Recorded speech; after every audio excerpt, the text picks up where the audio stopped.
Hi everyone, welcome to Outgrow's Market of the Month. I'm your host, Dr. Saksham Shada. I'm the creative director at outgrow.co. And for this month, we're going to interview Jonah Berger, who is a marketing professor at Wharton and the internationally best-selling author of Contagious, Invisible Influence, and The Catalyst. Hi, Jonah. Thanks so much for having me. It's a pleasure to have you here. So we're going to start with a rapid-fire round just to break the ice. Try to keep your answers to one word or one sentence only, okay? Okay. All right, so the first question. How long does it take you to get ready in the mornings? 10 minutes. Okay. How many hours of sleep can you survive on? Oh, I need 8 or 9 hours of sleep, yeah. Okay. Pick one, Mark Zuckerberg or Jack Dorsey? Jack Dorsey. Okay. The first movie that comes to your mind when I say the word ambition? Wall Street Never Sleeps, that one. Gordon Gekko, whatever that was, yeah. Okay. The biggest mistake of your career? Haven't made it yet. Oh, wow. Giving presents or getting presents? Neither. Okay. How many cups of coffee do you drink per day? 0. I don't drink any coffee. That's Brilliant. Easy. Okay. The most valuable skill you've learned in life? Being curious.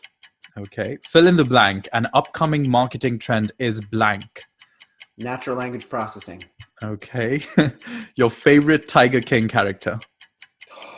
Don't have one. Okay. All right. That's the end of the rapid fire round. Let's go on to the bigger questions now. The first one is... I don't get a score like how well I did, whether I did well or bad. No, I'm joking. Yeah. Oh, yeah. Well, we'll let you know in the interview comments. But yeah, the first question in the big round is, what did you learn while writing The Catalyst? What did you specifically learn in this journey?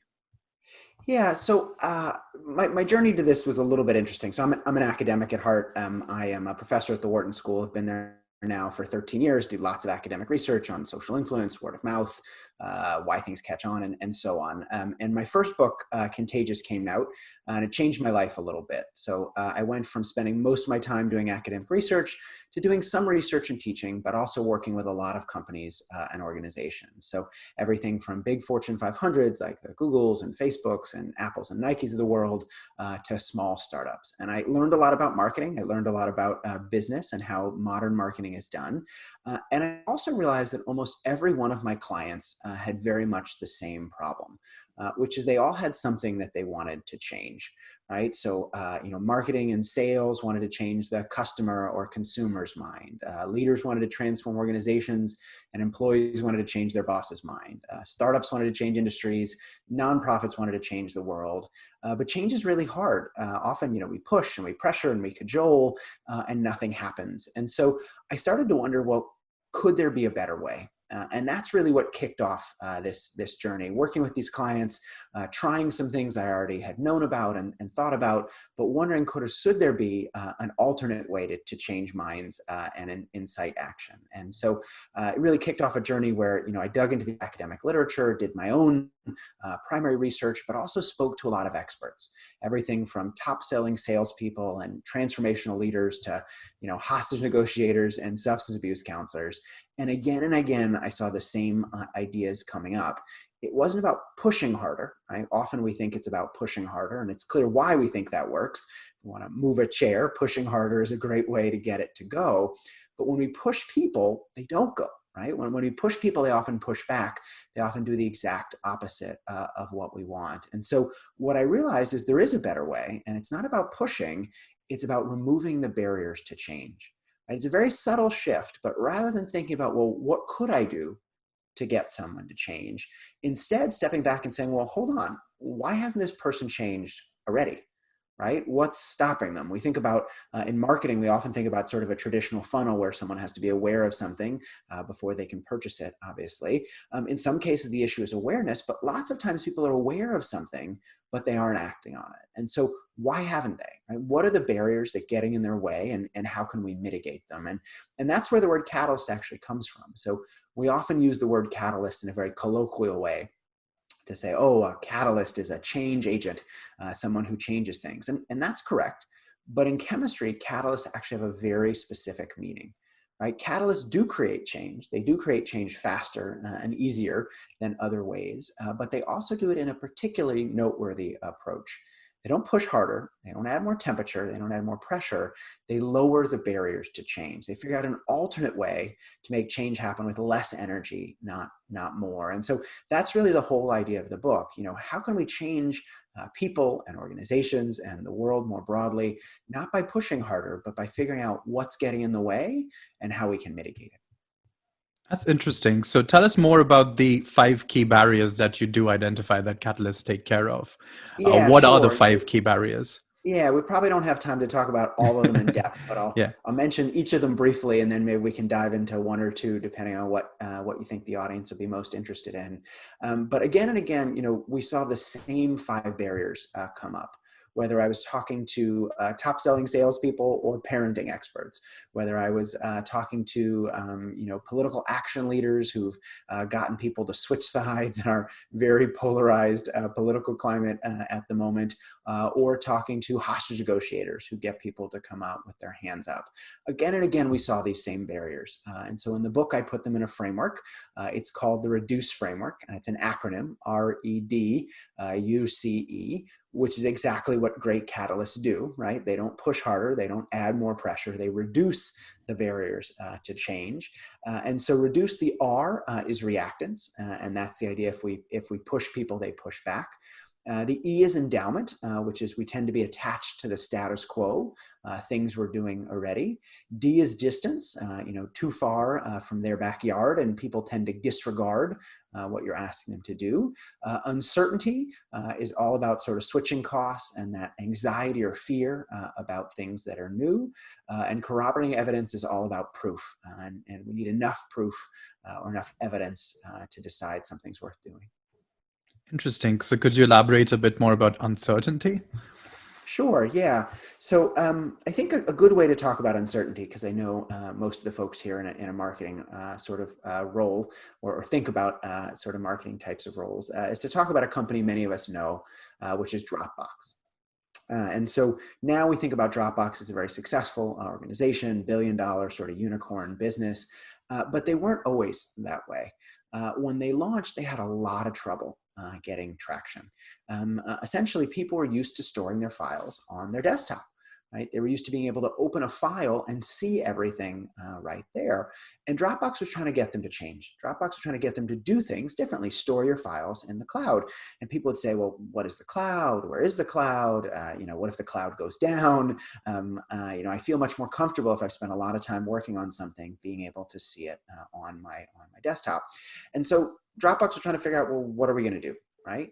Maybe we could invest a lot in search ads. Maybe we could spend a lot on money on marketing or sales. But instead, they did something quite interesting. Instead, they said, okay, we're going to give it away for free. And you might say, well, hold on, how can you make money giving away something for free, right? Every kid who's had a lemonade stand knows you have to charge to make money. But they did, and they built $1 billion business giving away something for free, because they didn't just give it away for free. They used a term that many of us have heard of called freemium.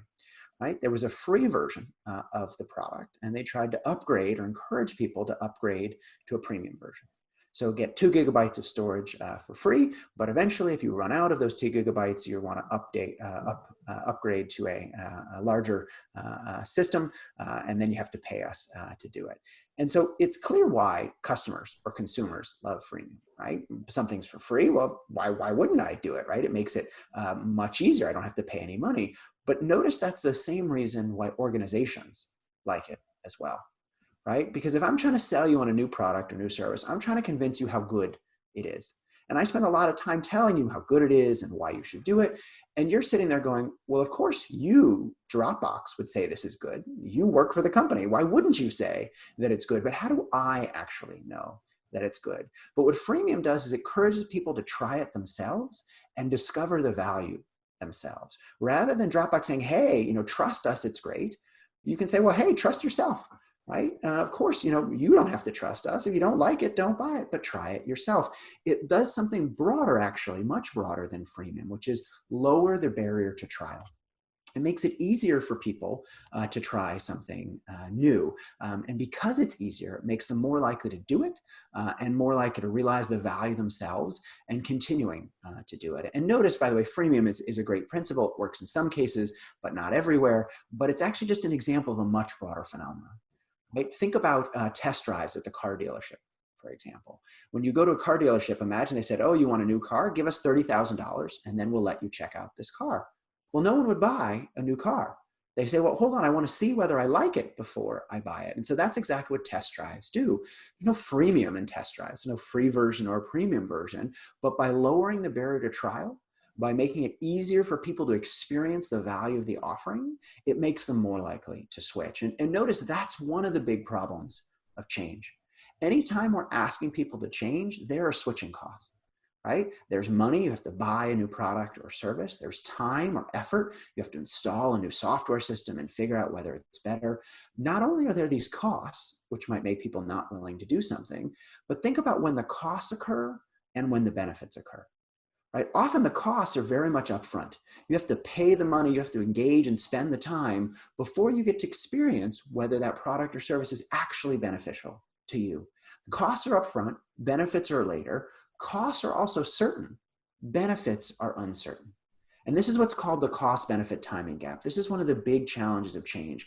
Costs are upfront, benefits are later, right? Well, no one would say, I want to get costs now and benefits later. Everyone wants the benefits now and the cost later. If I said, hey, go on this special diet and eventually lose a lot of weight and get in shape, people would say, well, no, I want to eat the cheeseburger and the cookies now and maybe the salad later. I want the benefits now and the cost later. And so to overcome that cost benefit timing gap, we have to figure out how to lower the barrier to trial. We have to reduce some of the upfront costs, whether they're in terms of time, money, effort, or energy, and move them to later. Allow people to get to the benefits faster so that they experience the value of the offering before we put on some of the costs. And people even think about this often when they think about, designing things like freemium. They say, well, look, I want to ask for people's credit cards up front because, if I don't ask for their credit cards up front, there's no way I'm going to make money. And that's fair in some ways. Right? Certainly asking for credit cards up front is a way to encourage people to pay later. But if you think about that funnel, right? When we ask for a credit card up front, we shrink the number of people that come in that first step. Because a bunch of people are going to say, well, you haven't shown me any value yet. Why do I want to give you my credit card number? Why do I want to spend time? Why do I want to engage in effort if I don't actually know that it's valuable? And so the more work, the more asks we have for the customer or consumer, whether it's monetary, paying for a product or service, but also time and effort. The more information we ask them to input, the more work we ask them to do earlier in that process, the less interested they are in doing it, not just because there's work, but because they haven't seen the benefit yet. And so we have to figure out how to move the benefits to earlier and the cost to later to reduce that uncertainty. And so that's just one example, sort of freemium and lowering the barrier to trial. I talk about 3 or 4 different types of ways to reduce uncertainty in the book, but that's certainly key, right? We have to ease that uncertainty because anytime we're asking people to switch to do something new, it's safer to stick with what they're doing before. For sure. What I remember from Dropbox's time when I was young was they were also giving incentives if you referred someone to Dropbox. So you could actually increase your 2 GB storage space if I actually referred you and brought you into the Dropbox thing. Do you think that factors into one of the 5 barriers that you've mentioned? Yeah, so word of mouth is certainly key. And that's what my first book, Contagious, is all about: how to drive word of mouth, what leads people to talk and share, why some things catch on. But I think we have to be really careful about things like referral bonuses. They seem like a really good idea, particularly in the short term. Right? They're a great way to juice the number of referrals in the short term. The challenge is often in the long term, they're not as successful as we might think, because we're essentially saying, hey, person, refer if we give you enough of something else. If I pay you enough money, for example, will you refer someone to our service? If we give you enough space, will you refer someone? That certainly in the short term encourages people to refer, but it sort of crowds out their intrinsic motivation or their willingness to share without some reward. Right? So then if you stop giving them the reward, they might say, well, hold on, now I don't want to refer anyone else because there's no reward to do it. And essentially the reward replaces why else they might have referred the business. And so while it can be good in the short term, it can certainly be detrimental in the longer term. Okay, and could you speak a little bit more about recantants, the other barrier that you've mentioned? I think you mean reactants. Is Yeah, that what you sorry. mean? Yeah, no Reactants, yeah. problem. Yeah. And so reactance is the simple idea that when people are pushed, they often push back. And I think a great way to talk about reactance is to use an example that many of us are at least somewhat familiar with that happened a few years ago. So many people in your audience may be familiar with Tide Pods. They're these little sort of laundry tablets that you drop in the laundry to make doing laundry faster and easier, but you may not know the story sort of behind them. And so a number of years ago, Tide, owned by Procter and Gamble, was trying to figure out how to essentially ease the laundry making process, right? Turns out laundry would actually be better if different types of detergent entered in different times in the cycle. People also complain that they don't know how much to measure and that some detergent gets on the counter and it's messy. And so Tide said, look, we can come up with a way to solve this. We'll create these little plastic tabs that release different types of detergent at different times in the wash, and think it can take a big chunk of the billion-dollar laundry industry. So they introduced these things called Tide Pods. They spend $100 million on marketing. They're doing quite well, but then there's a problem, which is that people are eating them. And you might be sitting there going, well, what do you mean people are eating them? Aren't they filled with chemicals? And they are. They are indeed filled with chemicals. And yes, people are eating them. So there was a funny video on College Humor. There was a satirical piece on The Onion. And now suddenly people are challenging one another to eat Tide Pods. It was called the Tide Pod Challenge. Okay, mostly young people were doing this. And so imagine you're a Tide executive at the time. You're trying to figure out, well, hold on. People shouldn't be eating Tide Pods in the first place, but how can we stop this? And so they release a press release saying, well, don't eat Tide Pods, right? And in case that's not enough, they hire a celebrity, Rob Gronkowski, to shoot these public service announcements saying, don't eat Tide Pods. Is it ever safe to eat Tide Pods? No. Should you ever eat them? No, no, no, no. Okay. And Tide thinks this will be the end of it. People shouldn't have done it in the first place. They release an announcement telling people not to do it, so people will stop. But if you look at the data, you see something interesting. So if you look at sort of Google searches, for example, for Tide Pods and the Tide Pod Challenge, it's kind of flat, and then but slightly going up, and then you see Tide's announcement. And Tide is hoping that searches will go down, interest will go down, or at least they will, worst case, won't change. But you see the opposite. Searches go way up. Right? There's a 300% increase in searches for Tide Pods and the Tide Pod Challenge after Tide releases these warnings. And visits to poison control go up as well. In the next 2 weeks, more people come into poison control with related issues than had in the 2 years prior. Essentially, a warning became a recommendation. Telling people not to do something made them more likely to do it. And you might be sitting there going, okay, I get it. That's sort of a funny example, but what does that have to do with me, right? I spend a lot of time telling people to do something, not to do something. But it turns out at the core, there's the exact same problem. And it's this issue of reactance, right? When we tell people to do something, or even when we tell them not to do something, it encourages them to push back, right? People like to feel like they have freedom and control over their choices. Why did I buy a certain product or use a certain service? I did it because I liked it. I'm the one who liked it. I liked it. I'm in the driver's seat. But when we push them to do something, now it's not clear whether they're in control or whether we're in control, right? Am I doing it because I like it or because someone told me to do it? And they essentially have an ingrained anti-persuasion radar that goes up when they feel someone's trying to persuade them. Right? They avoid the message or ignore it, right? They delete the email, they hang up on the sales call, or even worse, they counter argue. Yes, someone might be in a meeting seeming like they're listening to what we're saying, but they're not actually listening. They're sitting there thinking about all the reasons why we're suggesting is wrong, is a bad idea, right? They're counter arguing because to agree with us means that they're no longer in the driver's seat, right? That reactance, that anti-persuasion radar, they're trying to go, okay, I want to be in control. I want to be free to make my own choices. And so I'm going to engage in defensive measures to avoid being persuaded. And so how do we deal with that, right? How do we solve that problem? How do we reduce reactance in a sense? And so in the book, I talk about, I think, 4 or maybe even 5 ways to do it, but I'll mention just 1 or maybe 2 here. And one is to do what I'll call providing a menu. And think about right back to that meeting that we're in, for example, and we're suggesting a particular course of action. We're suggesting a client buy a particular type of thing, or we're suggesting a colleague use a certain initiative or certain way of doing things, right? We think it's a great idea. We're listing a lot of reasons why it's a great idea, but that person is listening and thinking about all the reasons why it's not going to work. Oh, it's too expensive, or oh, it's not going to integrate with our existing systems, or oh, of course you'd say it's good, it's your thing, but how do I know it's actually good? And so kind of poking and prodding our argument till it comes crumbling down.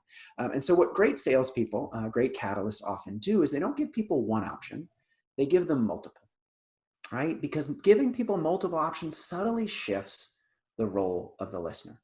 Rather than sitting there and going, well, okay, this isn't going to work, or I don't like this. If you give people multiple options, a couple, maybe three, what they start doing is they start going, well, which of these options do I like better? Which one is the best fit for me? And because it subtly shifts the role of the listener, because they're focused on which one is the best for them, they're much more likely to pick one at the end of the meeting, because rather than arguing, right, they're thinking about which one they like best. Rather than trying to persuade people, it's about getting them to persuade themselves. Rather than selling people, it's about getting them to buy in. It's giving them freedom and autonomy to make the choice. And you could say, well, hold on, they're not getting any choice, right? They're getting a limited set of choices. But as long as you give them an actual choice, as long as you give them a number of options that seem reasonable, because they're focusing on those options, they're less likely to think about all the things that are outside that option set. And so that's just one example. I talk about lots of others, everything from asking rather than telling, using questions, again, to guide a journey, highlighting a gap between attitudes and actions, and encouraging them to realize that what they're recommending for others may not be what they're doing themselves. A whole bunch of ways to reduce reactance, not by telling people what to do, not by pushing them in a particular direction, but shaping or guiding their journey, right? Giving them the opportunity to choose, giving them that freedom and autonomy, but guiding the conversation in a right way to lead to the desired outcome.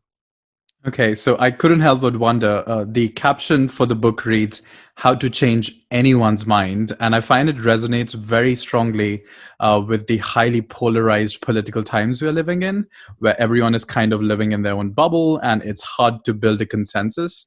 So, did you have that in mind at all when you were writing the book?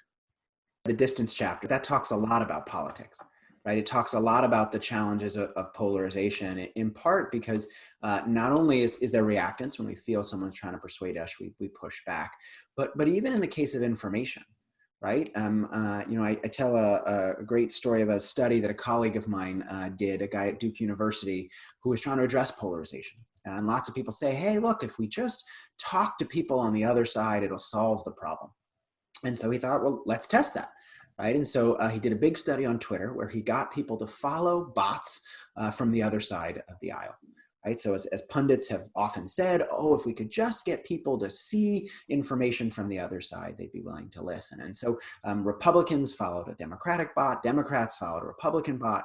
And the notion was sort of getting information from the other side, not persuasion, literally just information.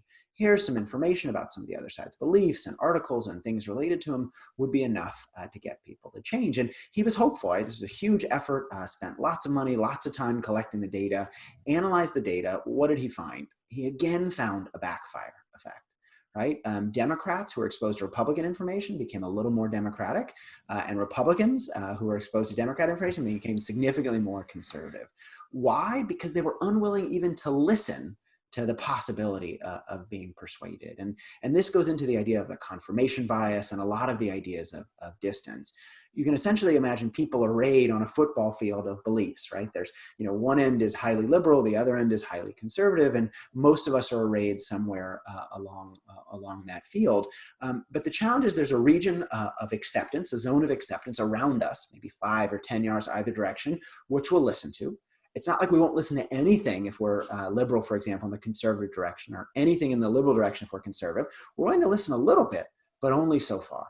Outside of that zone is what's called the region of rejection, right? And that's a place where I'm unwilling to even consider the possibility of change. I'm unwilling to even listen to the information. And so this happens a lot in politics, but it also happens a lot in marketing and sales, right? Sometimes we ask people to do something that's too far from where they are at the moment. And if it's too far, if it falls in that region of rejection, they're not only not going to do it, they're going to be unwilling to even listen to the possibility.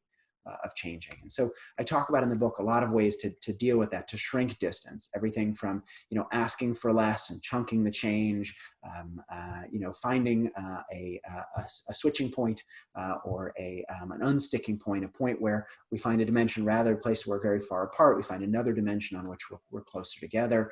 But it's really about sort of figuring out a way to shrink that distance and make it more manageable.